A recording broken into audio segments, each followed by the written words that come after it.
This is Chapter 8, the Juvenile Court Process. In this chapter, we'll be talking about uh, the ways in which a juvenile is processed once they enter the court. First couple slides are your terms, or in the front of your chapter as well. The next couple slides are just the high points. It's a summary before we get started, talking about an intake officer, what detention, who goes to detention. Here you see talking about the statutory exclusion. Those are the regards to the waiver, prosecutorial waivers, ways in which juveniles are waived to court. Um, Here is talking about the punitiveness. We talked about that really the first class, and about the parens patria. That's the philosophy.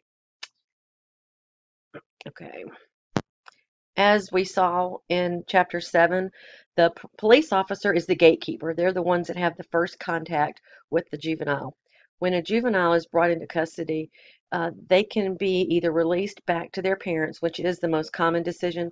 They can be held in a secure facility through detention, or held in a non-secure facility, such as they could be sent to a foster home, they could be sent to a group home. There's a lot of, in Tennessee, there are a lot of emergency homes that will take children in at any time, 24 hours a day. A decision must be made within 36 hours of a youth's arrest, and normally it is the judge that is going to be making the primary decision about where that child is placed. In Tennessee, though, which I'm familiar with, when judges make a decision and they may order a child to be placed in a certain facility, that child is going to go into the state's custody, as I was telling you guys. And it really is up to the Department of Children's Services where they place that child. Even if the judge says, I want him to go to ABC Center, the the um, the child care services might say, no, we're going to send him over here to this facility, because they ultimately are the ones paying for it. Um, Now this PowerPoint, this is 8. This is from your most recent book. There's another one posted on Blackboard that's from the 7th edition. So it's got uh, older statistics. And in 2010, more than 1.3 million delinquency cases. I can show y'all more up to date than that, even on Class on Monday.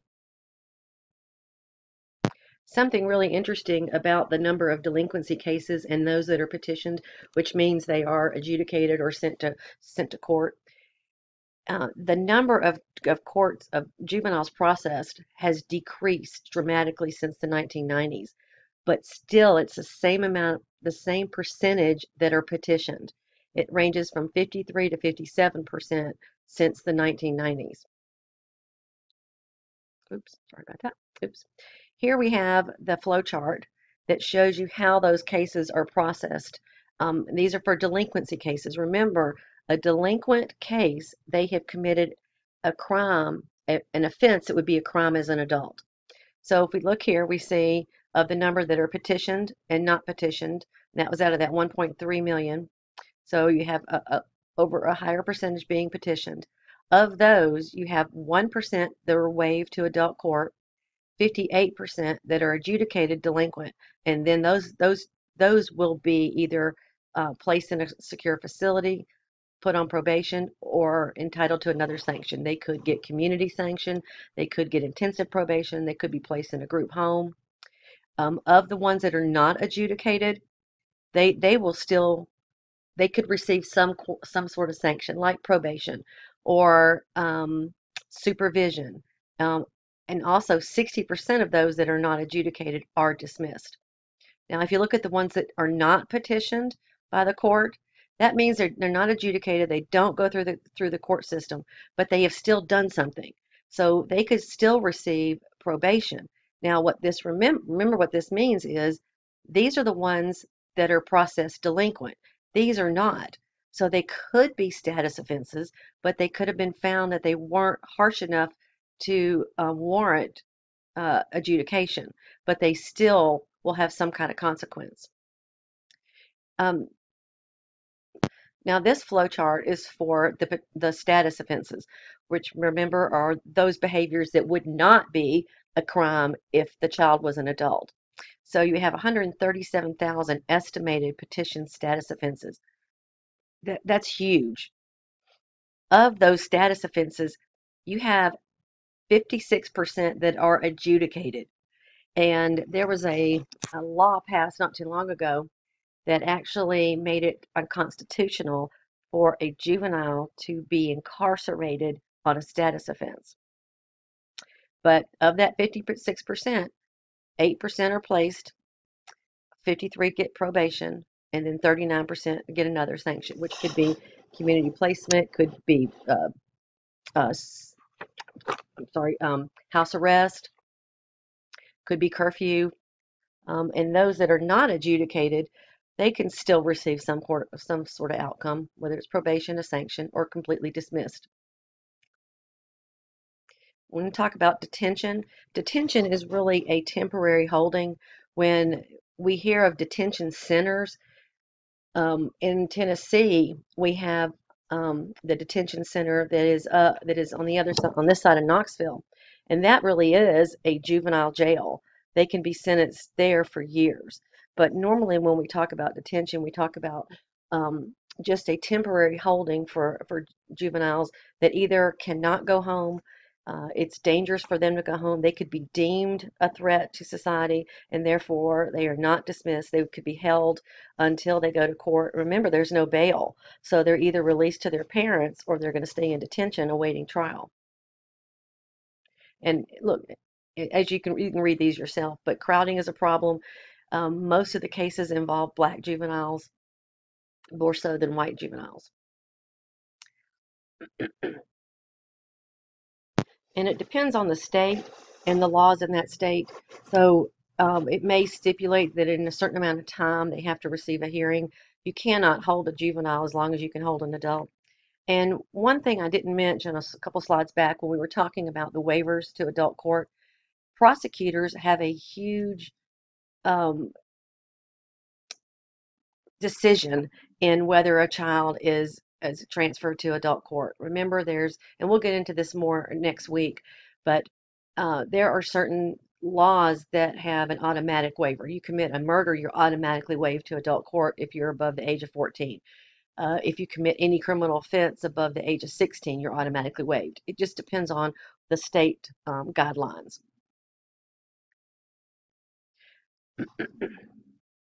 As you can see here, the detention is the first time that an opportunity for the juvenile to meet with an attorney. And remember, it's a high majority that never see their attorney until they actually are on their way to their hearing. A lot of them meet their attorney when they're sitting down in the courtroom. I don't want to repeat myself, but here again is what I was talking about just a second ago. When when the decision is made to hold a child, if they're not released to their parents, they can go to the secure detention, which is just like a jail. It's a locked facility, or they can go to non-secure detention, where they are placed in a temporary housing. They could be sent to a group home, a foster home. And a lot of times, what happens, even on both of these secure and non-secure, the child may be ordered to an evaluation, and so that evaluation is done during that time that they are placed. In Tennessee, that um, evaluation and a decision has to be made within 3 weeks. So they have to be permanently placed within 3 weeks. And here's what I was talking about, the risk assessment instrument. And I'll be more than happy to talk about this more on Monday. There are all different kinds of these risk assessments. When I worked with the adolescent offenders, we had therapists there, and our therapists, a number of them were trained to do these risk assessments. And you can't just be any therapist. They have to go through special training to do this. And to assess a juvenile, usually our therapists needed 3-4 days of meeting with the adolescent, meeting with parents, meeting with school officials, talking to victims. She did an in-depth analysis before she wrote a report. And a lot of times she couldn't even get it done in 3 weeks. Well, there's other placements that we'll take in a child and we'll do this assessment and have it done in a couple hours. So it tells you the quality of an assessment. The decision on whether or not to place a child, there were decisions in the 90s and the 2000s that we were incarcerating juveniles in too large a number. So we began using more community alternatives, and this also is the turn now. If we had more community placements, then the adolescents would not have to go to detention or to a confined facility. And here again, they're calling this detention, but could be the juvenile detention center. This could be incarceration. This could be a residential facility, and all of these are required, especially in the state of Tennessee, to offer some kind of programming. And what's been found to be most beneficial is cognitive behavioral modification. When they do go to detention, they are required by the state, and I can refer to Tennessee. They have to have their education, and they have to have, I believe it's 6 hours a day, 5 days a week of their education. But right here it's just showing you the price, and this is very very inexpensive right here. Um, the higher the restrictive placement, the more expensive it is. In Tennessee, I'm sure this has changed, but a few years ago, to place in a residential facility where a child was either a level 3 or level 4, which means they're at the highest risk in the state, the cost was anywhere from $380 to $425 a day. Now, what they have here, these are just the fines that they put for adolescents whenever they commit an infraction. Detention is not a positive outcome for juveniles, and we'll talk about this a lot more in class. Excuse me. The best programming is an alternative to detention. If we can get these juveniles in these residential facilities, or even keeping them in the community where they can receive the behavioral modification techniques, they need um, a program that is written specifically for them. There are some facilities in Tennessee, especially the detention center at Dansford. Dans Sorry, it's not Dansford, just gone blank. It's on this side of Knoxville before you get to Strawberry Plains. But anyway, they have a programming too. Because they have sex offenders that attend there, and they have a program that they have them do, but they go through steps and they go through worksheets. So when you finish worksheet 1, you go to 2. That's not behavioral modification treatment. When you go to cognitively behavioral treatment, it's all based on how they proceed. So a juvenile can stay at the lower level for 8 to 10 months until they accept accountability and responsibility and are ready to move on to another kind of treatment. So it's not just a worksheet finish. Here we're talking about what happens in the residential placements. And what I want to clarify here, when we talk about detention and we talk about residential, those are all terms that mix up with each other. Some states, detention means one thing, residential placement means something else. In the research I've just completed, residential placements in the state, and I believe it was Florida, but they have 4 levels to their high risk residential placements. They have the maximum risk, which are those, and they're in a staff secure wired facility in single cells. So they're in prison, but they call it residential. And then the next one down is the same. Those are high risk, and they have a few more privileges than the maximum. But when you get down, I think it's 1 that has it's considered residential, which is the low risk, and it's more like a group home. And then they have the non-residential placements. So they call it one or the other. They're not saying community placements. They're called non-residential. If they stay in the community, they go to a group home or to a foster home. But anyway, on some of these percentages, these were all done by reported surveys from the residents, and some of them reported a fear of being attacked by a staff member. You look at that 25%. 25% reported problems with sheets, towels, and clothes.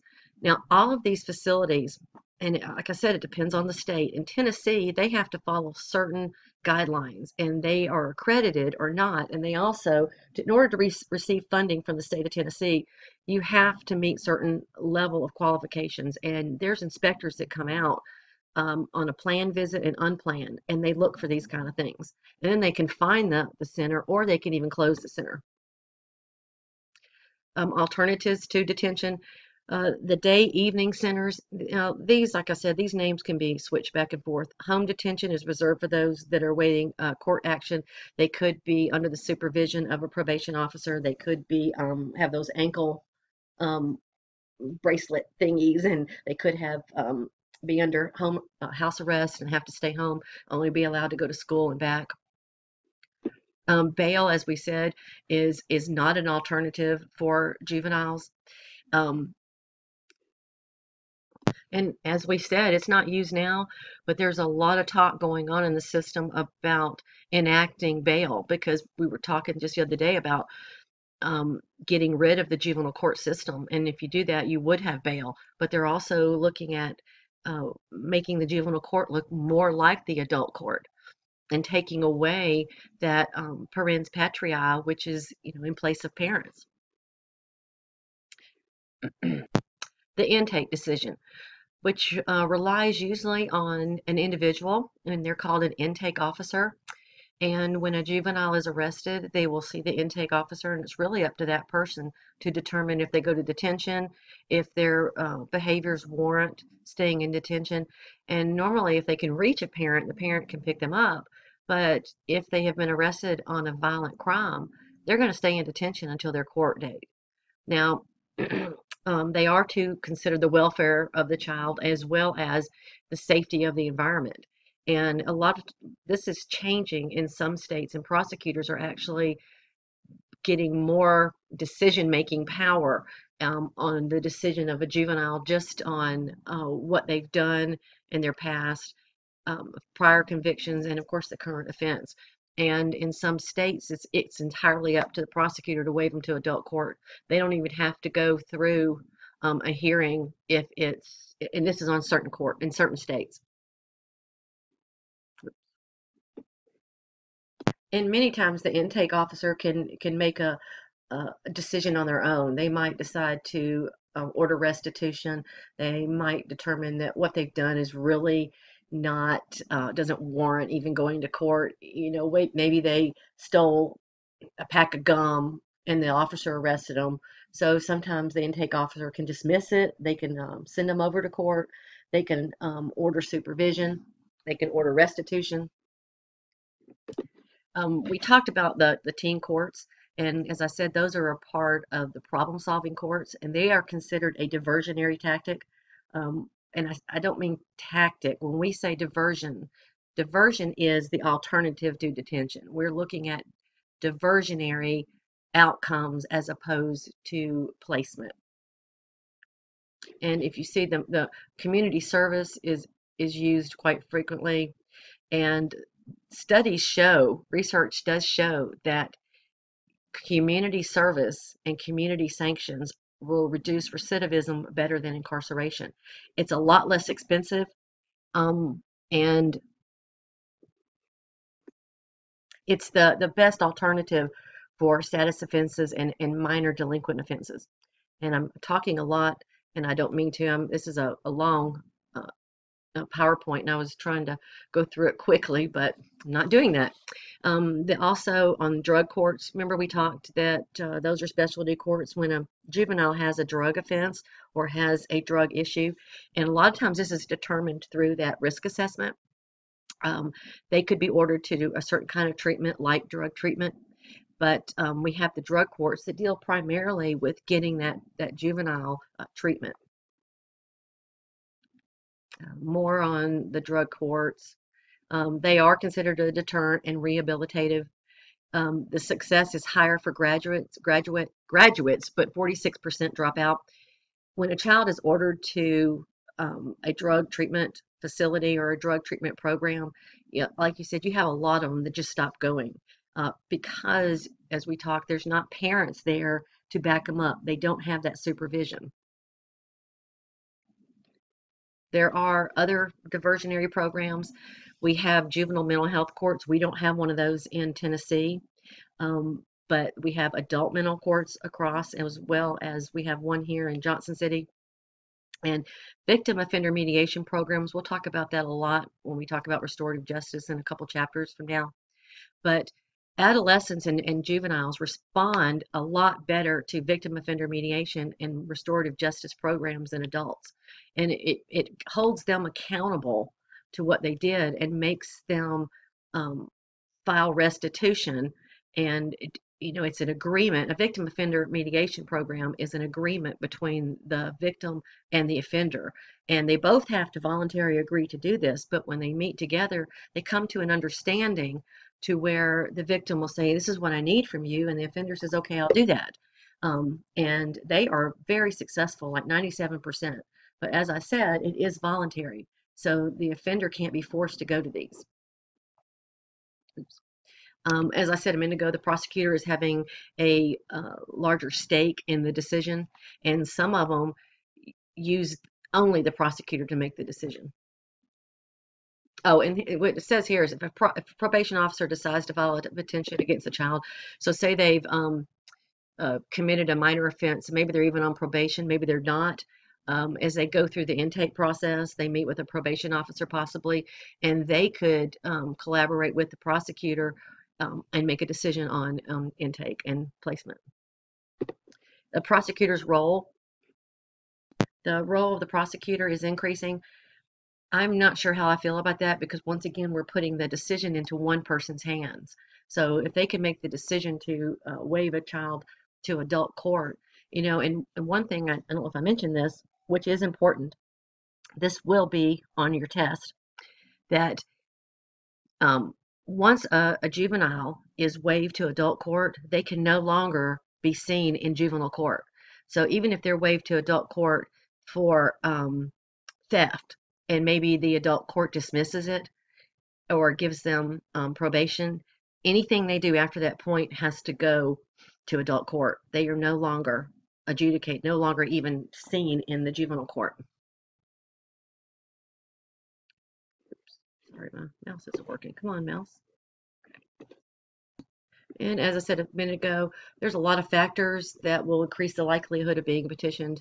Uh, Prior offenses, even their demeanor at the time of the intake can make a decision on whether or not where that child is placed.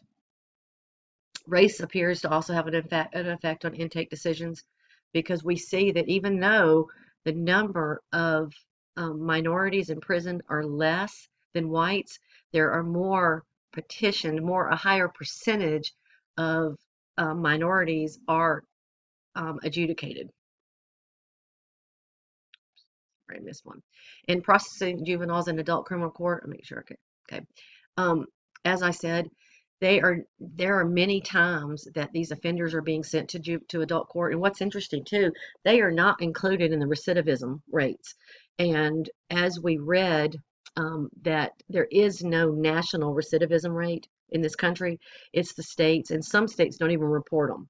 And so therefore, when a child is moved to an adult court, they're no longer tracked.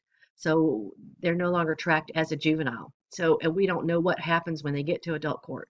Traditionally, transfers or waivers were the primary method of placing them in adult court. And many times, as I said, they had the transfer hearings and the waiver hearings. I apologize.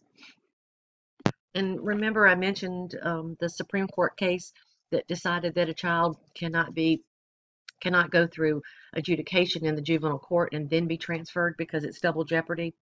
Let me see. I think that's right. It's Breed versus Jones, 1975, which we'll go over in Chapter 9. But that's important to know. All those Supreme Court cases are important because they're landmark cases. Now, instead of even having a prosecutorial waiver, there are mandated crimes, and I've mentioned this a number of times, that it doesn't matter your age, the offenses, you're automatically sentenced. Like it says here in 2009, 29 states had exclusion laws. Offenses like murder, aggravated sexual assault, armed robbery, gang-related felonies, and drug offenses, that they're automatically sent to adult court as soon as they're arrested on that. So there is no need for a waiver hearing. There is no need for a prosecutorial waiver. It's an automatic. Here it is again, just talking to you about what the prosecutorial waiver is. Um, this is really what I just mentioned a minute ago too, that 24 states allow, it doesn't matter. It's the maximum juvenile court age. Oh, wait a minute. I'm sorry. That was on waivers that the it depends on their age and they're automatically waived to adult court. What we're talking about here is that some states are wanting to lower the maximum juvenile court age. In other words, 16 or 14. And so when they commit a crime at a certain age, they go to adult court. There's also what's called the reverse waiver, and this gives criminal courts the authority to send an adolescent back to the juvenile court. And see, this is what I was talking about right here. 34 states have once an adult, always an adult provision that require all categories of youth, once they are placed in the criminal court, they have to go back. And I actually thought that number was higher. As I said, when they go to adult court, they're not always found guilty. They're not always processed. They could just the case can be dismissed. But when you go to adult court, you do have the proof of guilt beyond a reasonable doubt. And the only difference is the prosecutor must establish that the youth is not amenable to juvenile court intervention, or is a threat to public safety in order to have them transferred. Because in juvenile court, the point is that they would receive more rehabilitation and more diversionary tactics, but criminal court is all about punishment. And this is really interesting, some of these results right here, because there's a study that showed that juveniles received harsher sentences than young adults when sent to adult court, and one study suggested that transfer decisions were questionable. Actually, what was found out, there are a couple studies out there. There is one that found that juveniles were sentenced to harsher sentences than even adults were, and it may be because the judge is thinking, okay, I'm going to deter this juvenile by punishing him to stop him from becoming an adult offender. But there's also evidence that shows that juveniles are not receiving they're not receiving harsher sentences than they would have in juvenile court. And this right here is just like what I was telling you about incarceration, and transfer does not reduce recidivism. And for juveniles that stay in the juvenile court, what happens is, you hear me talk about this, is the adjudication. If the court finds that they are warranted for a hearing, or they warrant an outcome, they are adjudicated, and that really just determines that there's enough evidence that to support the petition of keeping them in court. If they are found guilty or found any kind of outcome, that's called a disposition, and that's just like a finding of guilt in the adult court. Attorneys in juvenile court, every juvenile is entitled to an attorney. They are also entitled to counsel and to a speedy trial. But many times public defenders, they're so overtaxed with, they have so many cases that they don't even have a chance to meet with their client but prior to court. Also too, that juveniles do have the right to ask for an attorney, but a lot of times they don't know this. They don't understand their rights. They don't understand that they're waiving their rights. And that happens a lot. And we'll see that more juveniles falsely confess to crimes they didn't commit. And it's because after you sit a juvenile in there for a long time, they'll say anything to get out of there. And in the way that the officers do, they trick them. If you just tell me this, well, I'm gonna let you go home, or we'll be through with this and we'll be done. And so they're very influential. Plea bargaining. Plea bargaining does happen in juvenile courts, and as you see, most cases are resolved by plea bargains. It's the same thing as it is in adult court. They talk to the prosecutor and make a decision. This is more on the attorney effectiveness, and it's because if the number of public defenders does not meet the demands of the court, but most juveniles can't afford a private attorney. And here it is, the study found that public defenders were as or more effective compared to private attorneys. I believe that. I believe that public defenders, especially those in the youth court, some states, and this is an interesting fact, some states, when a lawyer goes to the prosecutor's office, they have to do a time in juvenile court. It's mandatory. And so a lot of them don't like it. A lot of them don't want to be there, and they'll just skim through the day. And then you have the other ones that are there to help the adolescent, to help the juvenile. As we said, jury trials are not allowed for juveniles. This is changing. There are 10 states that now allow jury trials as a right for juveniles. And some of them, contend that it's critical that they have the same rights as adults. It was, let's see, it was McKeever versus Pennsylvania in 1971, where the Supreme Court denied juveniles the right to a jury. They stated that the judge has the ability to make the decision. And this is really interesting information. I hope somebody will look this up for me in class, because as you see here, 10% in Ohio go to jury trials. I'm assuming that the jury has to be adults. So we were talking about that in class. We need to look that up and see what they do in Ohio. Remember we talked about that the juvenile court system has turned to punitiveness and away from rehabilitation.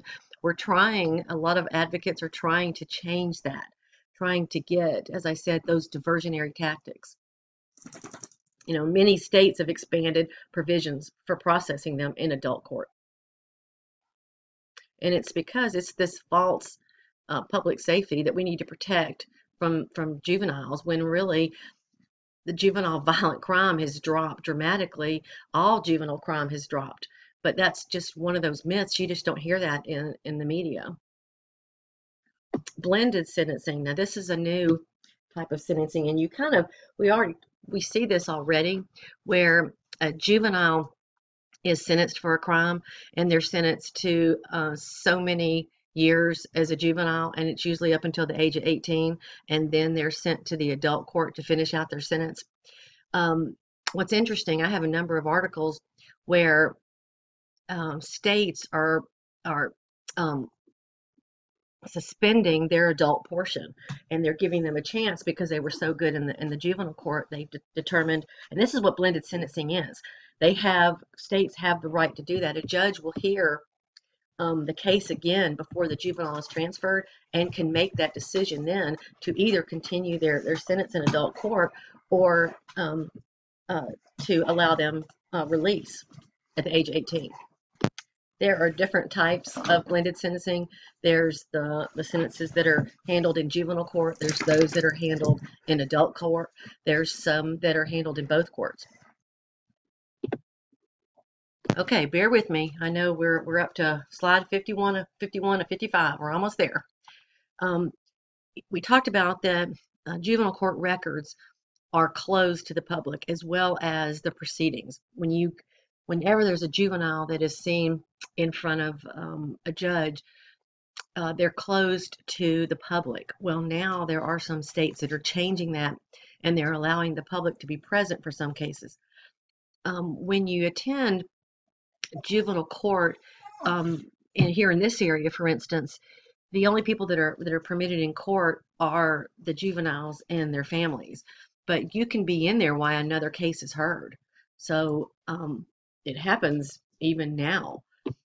But in the event, those are normally for the hearings. But when they go to a trial, or when they go to criminal court or juvenile court, where they're hearing a case, it is closed. It will only be the people involved in that case.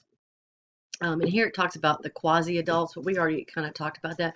Those are when the courts believe that the child is mature and responsible enough. Like some of our classmates said, you do the crime, you do the time. And this is following that same philosophy. There is evidence that the juvenile court wants to go back to rehabilitation, and this is true, and we see this in the diversionary community programs, and the idea that we're trying to divert our youth and from intake into the juvenile court. So if we can divert them into a community program, then they won't end up in committing future crimes and incarcerated. Boot camps. Boot camps were seen as like a shock incarceration, and were actually on the rise in the 90s, but they have since been proven that they're not any more effective than incarceration. Now, Tennessee passed a law expunging juvenile records at the age of 21, and this is true. It is they are expunged, but what we talk about is they're still there. There's still proof, because especially now in our computer age, they're expunged, and it means it can't be used for any future crimes, but the records are still there.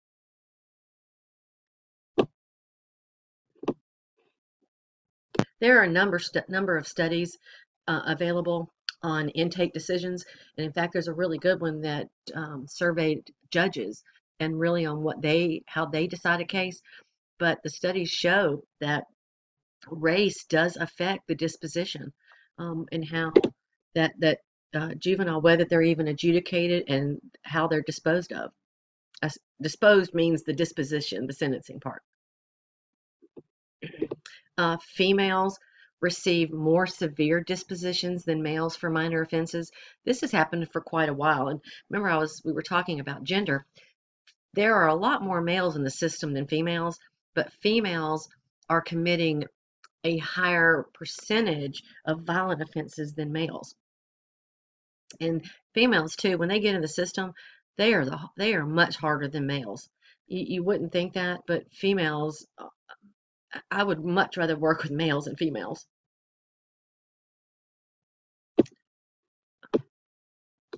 And as I said, there is disproportionate minority contact in the system. In fact, there are some theoretical explanations for this, and just right here, we'll go through these quickly. The differential involvement is a hypothesis that minorities commit more crimes and more crimes of violence.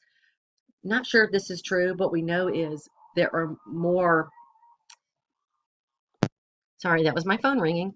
The differential selection hypothesis, that police and court officials process minority youths differently than white youths, and this has been shown to be true. There are disparities in the system. The mixed model hypothesis, differential involvement and selection processing operate together to produce the disproportionate minority contact. There, true. The mixed model hypothesis is the most promising explanation. So when we look at this, we really have to look back at arrest rates, because as we said, the police are the ones bringing them into the system a lot of times. Now I just want to mention this, there are other ways that a juvenile can be adjudicated. They can be referred at intake by schools. They can be referred by parents, by the public. So they don't necessarily have to be arrested to enter the juvenile system.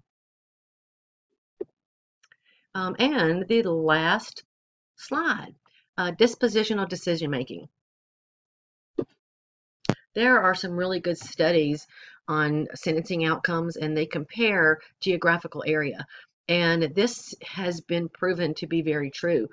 Juveniles in the cities and the inner cities receive a harsher punishment than those do in the urban courts.